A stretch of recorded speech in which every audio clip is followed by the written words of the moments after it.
You're watching South Asia Newsline, and here are the top stories we are tracking for you on Friday, the 1st of August. Trump slaps tariffs across South Asia. India gets 25%. Myanmar hit hardest. Pakistan jails more than 100 members of ex-PM Imran Khan's party for 2023 riots. And Bangladesh may slide back to confrontational politics, analysts fears.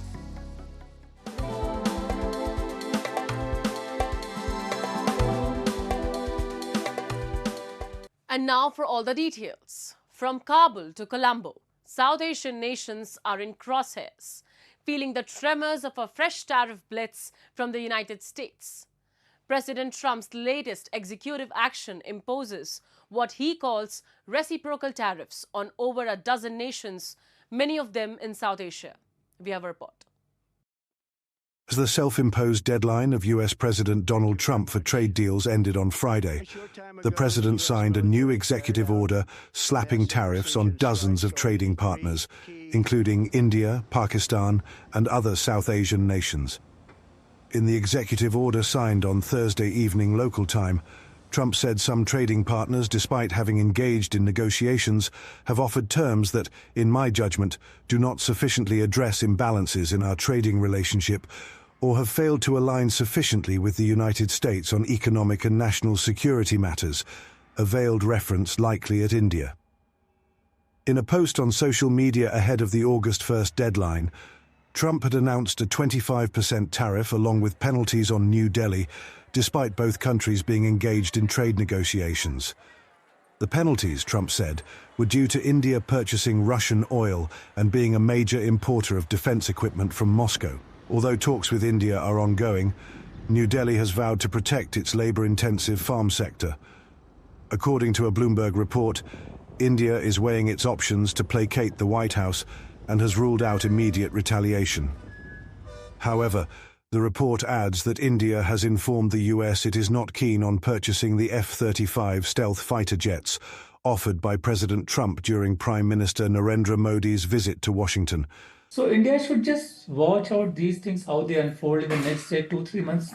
There is no need for any countermeasure. Let's see all the announcements of Trump in the next 2-3 months, and then we can take a considered view. If retaliation is needed, we'll certainly retaliate, like we did in June 2020 against the tariffs imposed by Trump on steel and aluminum. We retaliated then. But right now, it's not the time. Let's wait for them to show all their proposals in the next few months, and then we can take a consolidated view. While India was hit with a 25% tariff, other South Asian countries faced similar duties. Pakistan, which finalized a trade pact with Washington on Thursday, has been slapped with a 19% tariff, 10% lower than the rate Trump initially announced in April. Afghanistan has been charged 15%, while Sri Lanka and Bangladesh, previously facing tariffs of 44% and 37% respectively, have seen revised rates of 20%. India's neighbor Myanmar has faced the highest tariff in the region, with a 40% duty imposed by the White House. Unlike the April announcement, markets showed a more muted reaction this time. Trump invoked the 1977 International Emergency Economic Powers Act, IEPA, to declare an emergency over the growing US trade deficit and impose the new reciprocal tariffs, along with a separate emergency related to fentanyl. However, the US Court of International Trade ruled in May that these actions exceeded the president's executive authority. Judges at the US Appeals Court for the Federal Circuit in Washington also indicated skepticism during oral arguments. Well, you see, this Liberation Day tariff, or what they call reciprocal tariff, is based on the foundation of illegality, and I'll tell you why. Because, see, when you are a member of WTO, you negotiate a bound tariff, that you cannot go above that tariff. This reciprocal tariff does not honor that principle, number one. Secondly, it was imposed using something what they call International Emergency Economic Protection Act. That's a federal law which empowers US President to impose tariff in case of emergencies. Now, the very US Court of International Trade itself has held this particular thing illegal, because they said that this reason of they have cited a reason of trade deficit that could not be, you cannot invoke international emergency clause to invoke this kind of so it has been held illegal. Now that particular thing has again been stayed by the appellate court, but the fact remains that it's an illegal tariff. Moving on. A Pakistani anti-terrorism court on Thursday sentenced more than 100 members of jailed former Prime Minister Imran Khan's party to prison terms on charges related to riots that targeted military sites in 2023, a court order said. 58 of the defendants, who included parliamentarians and senior officials, were sentenced to 10 years in prison, and the rest were given sentences ranging from 1 to 3 years, the court said. These include Omar Ayub Khan and Shibli Faraz, the leaders of Khan's opposition Pakistan Tehreek-e-Insaf party, in the lower and upper houses of parliament respectively. Khan, who has been in prison since 2023 facing charges of corruption, land fraud and disclosure of official secrets, is being tried separately on similar charges related to the riot. The government accuses him and other leaders of inciting the May 9, 2023 protests, during which demonstrators attacked military and government buildings, including the army headquarters in Rawalpindi. While Khan denies any wrongdoing, the ruling is the third such mass conviction this month. Khan's party says they have included at least 14 of its parliamentarians. They will lose their seats in parliament under Pakistani laws, which will shred the opposition party's strength.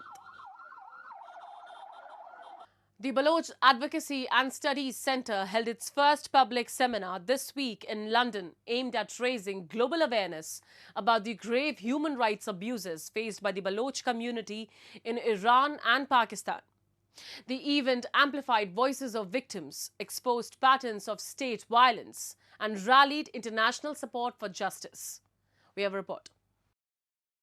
The Baloch Advocacy and Studies Centre, an independent and non-partisan organisation in collaboration with the SOAS Iranian Society, hosted an important seminar this week at the SOAS University of London, highlighting the ongoing human rights violations against the Baloch people in Iran and Pakistan.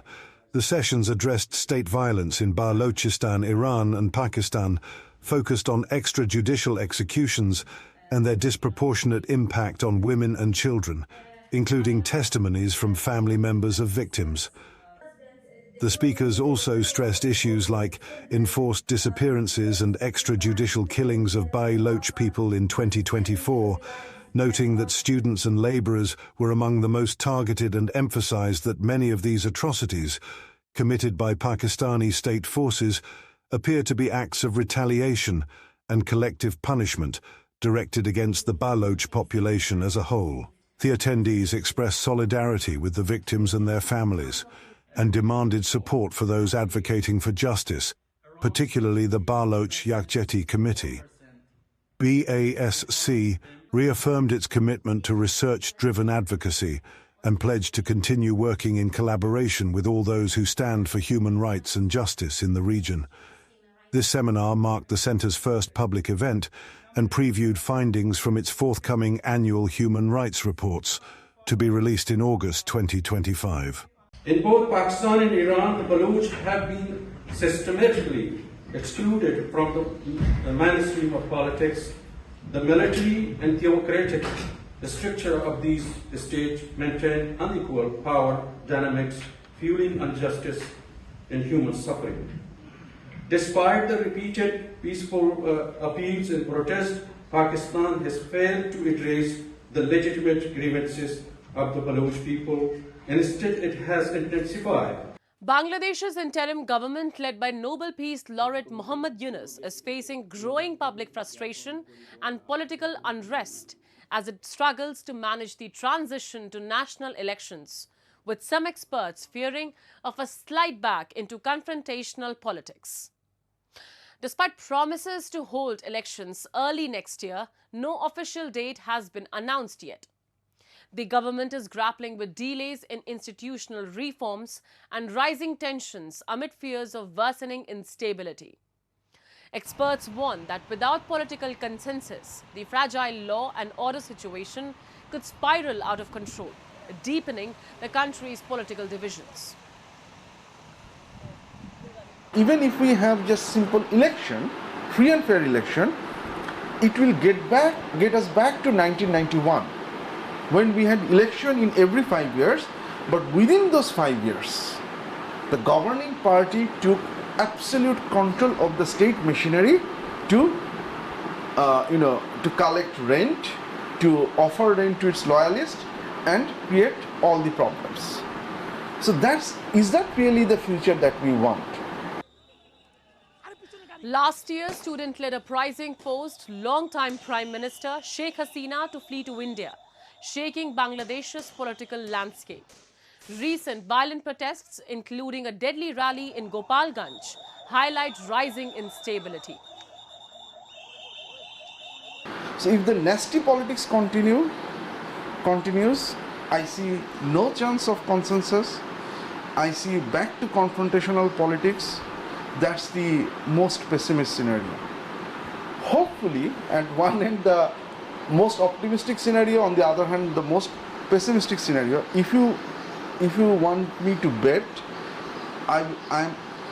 unfortunately, I will say that, right now, today, considering everything, things look a lot pessimistic.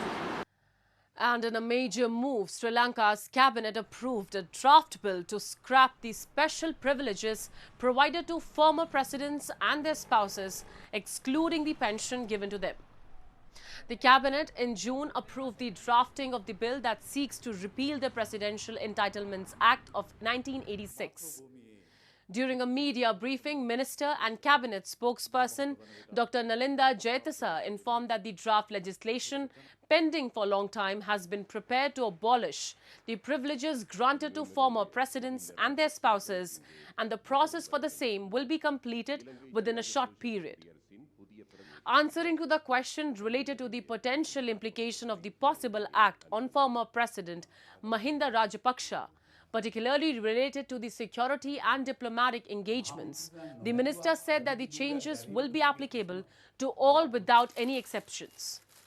He further noted that the government is responsible not only for former presidents but also for the safety of all citizens, and that these matters are continuously discussed within the Security Council, taking into account intelligence and security reports. The bill will be presented in Parliament soon.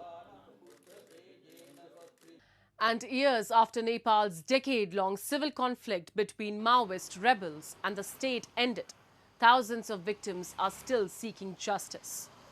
A new study by the International Commission of Jurists reveals that survivors, whether harmed by state forces or Maoists, continue to live in neglect. Despite constitutional guarantees of social, economic and cultural rights, implementation remains weak. The Kathmandu Post reported. Now, in a renewed push, a group of conflict victims is preparing to file a writ petition in the Supreme Court. They are demanding amendments to the Enforced Disappearances Inquiry, Truth and Reconciliation Commission Act. The group also seeks the nullification of recent appointments to the Transitional Justice Commissions, citing a lack of consultation in the process. They had been inactive for nearly 3 years before new appointments were made. If accepted, this will mark the second legal challenge to the Act, underlining widespread dissatisfaction with how transitional justice has been handled. Victims say justice has been delayed too long and that state must be held accountable for its failure to address past atrocities and ensure non-repetition. That's all in tonight's edition. We will see you same time next week. Have a great weekend. Good night.